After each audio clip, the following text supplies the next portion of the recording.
Okay, we're good. Are we on video? Yep. Scoot on over here. I should be in the picture, I think. You took notes. Okay, yes, he's ready.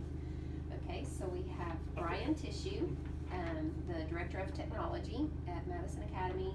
And we have Joanna Walker, Curriculum Specialist and Admissions Counselor. So thank you for coming to my interview. So the first, I guess this first question's to both of you. How the positions of Curriculum Specialist and Tech Lead influence student achievement in the system, which almost sounds obvious to me, but tell me about it. Okay. Yeah. Well, as curriculum specialist, it's my job to study the trends. So we got to get a baseline of data with standardized testing or with grades, and from there I begin to create data charts so that I can disseminate that information to administrators and to teachers. They can look for gaps, areas of improvement, and in that way we're tracking ourselves, comparing ourselves with ourselves to make sure that, and with others who are taking the similar standardized tests, Right. so that we can make sure that we're hitting on all cylinders. Okay. I work closely with the administrators in regards to the needs that they find. When we try to implement technology that helps prepare children for real life careers and is appropriate at different levels. Technology is really helpful in regards to helping children who are at risk. That really helps in improves communication. The reason it helps, I gotta start over. Yeah. We got Well, like basically she finds the gaps and Yes. then you help close them up We through help- the yes. technology. Right. We also look through trends as well. It's different ways of delivering that content, Right. and the children actually manipulating every time they're on technology, they're having to visually see it, manipulate it, and re-deliver it back. Right.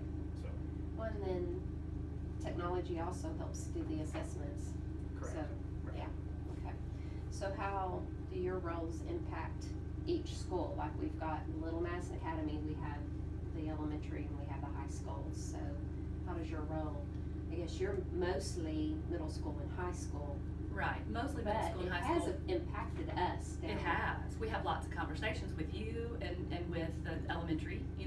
We have a begin with the end in mind approach, and Steve and Covey begin with the end in mind. So we're a college prep school. Our kids are college bound. So we're looking at that senior and saying, okay, what are the skills the senior needs to be able to be successful in college? And because knowledge is at everyone's fingertips, you could look anything up. Right. So education has changed in that way. So we're wanting to create students who are skilled, and that can find knowledge and make judgments about it and learn how to use it and that kind of thing. Right. So in that way, Yeah. so we look at that and then we dial it back. So whatever that college-bound student needs to be able to do, then we have to go, okay, at what point do they need to know how to type, and at what point do they need to know how to figure this math problem? Exactly. And so it winds up every single grade working in concert becomes the foundation for that Right. college-bound Making student. it seamless. Absolutely cohesive. Yeah. Okay. And you're in all the schools. Yes. So my decisions is the way mine impacts is is the technology appropriate at each grade level. Once again, working closely with administration is you wouldn't want to give a MacBook Air to a second grader. Making sure that the content's delivered quickly and effectively, and trying to remove as much of the frustration from the teacher as possible. Yes, that's So, important. That's my main goal. Mhm. Is to it's deliver what we gotta deliver, increase user adoption, and allow for the best experience possible. Right. For all involved. All involved, Yes. including parents. Yeah, right. Absolutely. So how do you determine priorities across the system so that the school's vision and the mission are accomplished?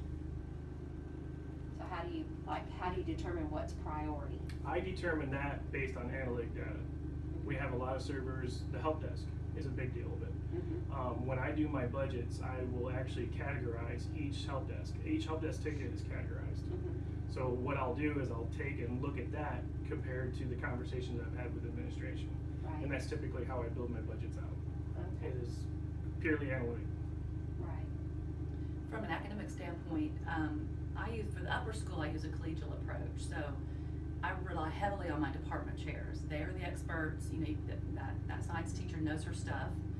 And so we have a lot of informed conversations because they have a lot of responsibility. They're gonna be the ones delivering the information. Right. And they stay on the cutting edge of how trends are changing, what's going on with the state, because we do try to follow the state course of study to the extent that it matches our mission. Right. We are a Christian school, so part of what we do, our mission is to provide a quality education in a Christian environment. So that quality of education that mission was set by the board, and every one of us working together, we collaborate and work together to make sure that what we're offering is, again, creating that college-bound student who's ready to face the world. Right. But who also has been trained socially, emotionally, physically, and spiritually. Right. Because our kids are not robots. They're not just little, spitting out information. We want them to be able to be, successful at whatever it is that they do. Yeah. To be able to shake hands, to speak, Right. to make eye contact, have social etiquette. All of those things kind of come into play. And to stick with our mission that we have, I think every decision we make has to go back to the mission. It does. So is that gonna accomplish our mission? Or if it's not, then maybe we Don't need to do consider it. Absolutely. Yeah. How do your roles of technology and comprehensive improvement have evolved since you first entered education? So how long have you been in education? Your whole career? 8 years. Okay. 8 years. So has it changed? I mean, Yes. technology changes Yes. all the time. Technology has gone from a nicety to a staple. And that's just about in every district. Delivering content electronically is, we're almost to the point where, you didn't bring your pencil. It's, we're at that same level. Right. That has changed in that regard. Online curriculum has evolved tremendously in the last 2 years. Bandwidth requirements. It's a huge factor that drives a lot of the decisions in any school district. And I don't think it was that way. It wasn't that way 10 years ago. No, you're right. So Yeah. that's the biggest thing that, certainly technologies have evolved, but how the priority has increased tremendously. Yeah. So that'd be the biggest one. Well, and I've been in education since 1996, so it has changed drastically, and I would say that it's the delivery system. Technology has a lot to do with that, but it's also the teacher's position in the classroom. You're no longer just a lecturer disseminating knowledge, because the kids can, at a fingertip, they can look up anything and know more Right. than you could ever dream of knowing. So it has become it's more project-based, and it's less, the lecturer, the sage on the stage versus the coach. More student-centered More versus student-centered versus teacher-centered, and the teacher is there to come alongside to make sure that the student is being, mentored, fostered, guided, and given the skills that they need to be able to do what it is that they need to be able to do. Right. So it's much more skills-based than it is content-based. It would be how I Right. characterize Well, it. it's no more just be able to spit out information. Right. It's, okay, you got the information, so How are let's you gonna use use it it? and evaluate it and Right. create something with it. Right. And so that's the teacher's job now. Absolutely. And that's a lot different. Yes, it Let's is. see. Well, how are your roles and responsibilities are different and similar across the school levels? Like when you're looking at the 3 different schools, which your main responsibility is middle school and high school. Right. So have you noticed any difference between when you're handling the middle school curriculum versus the high school curriculum, or is it kind of the same? Your role different or the same? Well, it's kind of the same. A lot of schools that are K-12, if they have a separate middle school, you can do things a little bit differently in middle school. But we share teachers, and so we really do have a 7 to 12 approach. It's really a 6 to 12 approach, because our curriculum is aligned from 6 to 12. So the differences for me would be engaging with the teachers in 6 to 12 versus engaging with the principal or the director Right. in the lower schools, because and then they disseminate that information to the, you know, to your teachers. Right. You two are, you know, the elementary principal and the you as director are considered the experts in your field. Right. And then the department chairs are considered the experts in mine. Mhm. So, that's a little bit of difference in just the way that I gather information and decision making and book ordering and Right. that kind of Well, thing. and the needs are different They for are. a high school student than for a middle school student. They are. Yeah. Because I've taught that age. Yes, they are. Yes. So like your roles though, like you're in all three. Mhm. So how are your roles similar or the Well, different? similarly, you know, most of the curriculum is all delivered the same way. You know, when it comes to brass tacks, it's all delivered pretty much the same way. The roles change, the responsibilities change when you get into the upper grades. It's more security. It's, you know, because the maturity level changes, the knowledge level gets higher. So, you know, I really have to watch middle school, high school, because, you know, we're giving them more responsibility at that point. Mhm. And I feel like my job at that point is to try to guide them in the right direction. Right. And I try to replicate the high school kids with the same type of things that they would see in the real world. Mhm. You know, they don't have access to this and this and this. Well, you Right. wouldn't in your first engineering job either. Yeah. Okay, so That's smart. there's that role. Mhm. The other role too, at the lower levels, is once again ease of use. Mhm. That, you know, that's not such a priority. The ease of use. I mean, it's a priority at the high school level, but not nearly what it is, you know, 5 and below. Right. So one good example was when we rolled the 6th grade off iPads this year. Mhm. And I was gonna do 5, 6. Well, I didn't because I figured I'd start with 6th grade, and you know, it came down to a maturity level. They couldn't remember their passwords. So the 6th grade, so you know, that's how you gotta kind of approach those things. And you know, chances are 5th grade will never get MacBook Pros. No, they won't get MacBooks because they can't remember passwords, and Yeah. it goes back to that ease of use. Mhm. So a lot of the ease of use is a big part of it, and Right. depending on what age the kids are at. Yeah. And also like whether they're taking their devices home with them Right. or not, or if it just stays at school. There's Mhm. more monitoring and A lot more monitoring. yeah. Okay. Let's see how we're doing here. What changes do you see need to be made, like either theoretical or practical, to have a greater impact on positive student achievement? Here or in general, Here. I think I think it kind of applies. Okay, here I would think in my realm is more automation.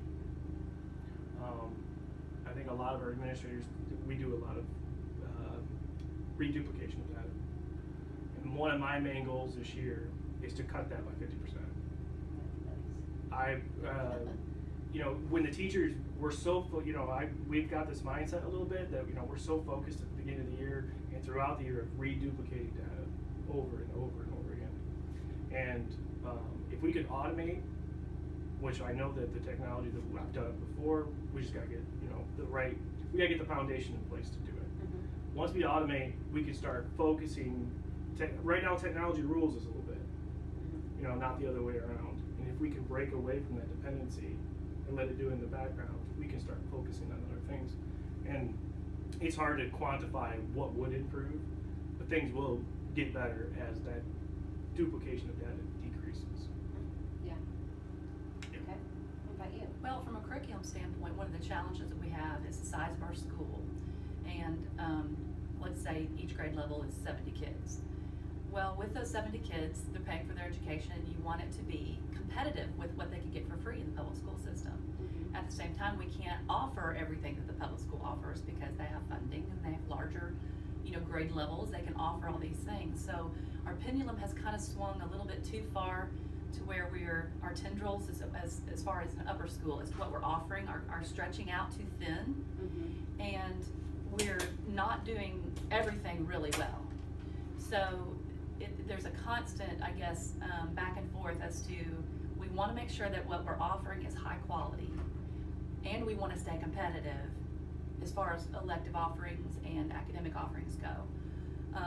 So I'm constantly, you know, every year looking at, okay, is this class super important? Do we need to continue offering? The kids like it, but is it getting us where they need to go? Or Right. kids may not like this class, but do they need it?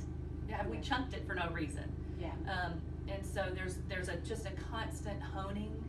Will never be perfect, Right. and everything's based on your personnel and what your personnel is able to do. Right. But in a perfect world, as far as just theoretically, we would be able to offer a well-balanced curriculum that's where we're doing everything that we do well. Yes. And that's and the everything challenge. we do well is what they need. Exactly. Yeah. What school doesn't want that, right? Right. Exactly. Okay, last question. How have your positions impacted the decision-making of the school, like the school leaders, such as the principal or the president or the school board, and if so, in what way? I think the decisions and the implementations that we've done in the last 2 years, I would hope has opened up the door to more of, we're less worried about how the network's gonna behave. Yes. We're less worried about reliability, the robustness. It really opens the door to more intense curriculum, more overhead, more internet-based stuff, where I can comfortably say, for the most part, if an administrator came to me and goes, "Hey, can we do this?" I'm like, "Yeah, sure, go for it." It gives. I hope that the changes that we've delivered in the last year have really opened the door. Like last year, we couldn't have OpenX. This year, we had no problem implementing it.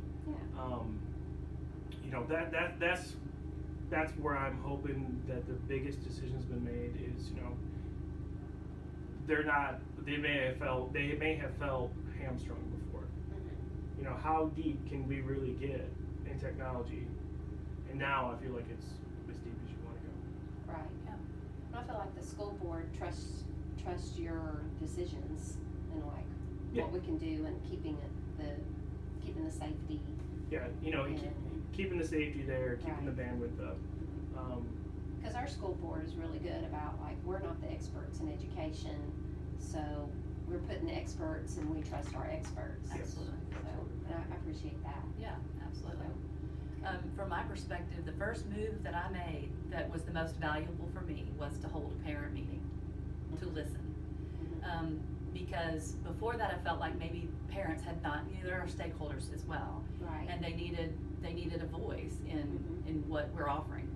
And because of that, I learned so much about what parents were, what their expectations were, what they would like for us to offer, what they felt like their kids needed.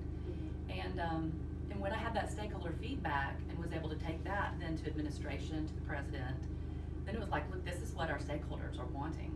And we can offer it. We have this personnel, we have this capacity, such things as life skills class like driver's ed, dual enroll classes, personal finance, kids who were, graduating who didn't know how to balance a checkbook, they had a lot of head knowledge, but not a lot of walking around knowledge. Yes. And we learned that our parents, though our kids are college prep, they want them to be successful adults. Yeah. And so I do feel like we have a little stronger balance now between academics and life skills things. That was important to our parents. They were having to go somewhere else to find those things. Right. And pay more money. And pay more money when they're already paying for an education here. So ACT prep, all of the things that we've added that we feel like are good, high quality elective choices that our parents are glad that we've offered. And so to that extent, I feel like that's where, that's been the most influence that I've had is to get that parent, that stakeholder feedback, which sounds a loud bell to administrators, because all of us want to make sure that, our stakeholders are satisfied. So because you did the legwork, then, when you go to the president, you've got your evidence there and he listens. Absolutely. And then therefore the board listens. Absolutely. Because all they're asking us to do is just be professional. Do a good job, that's right. Yeah. All right, well, thank you very much.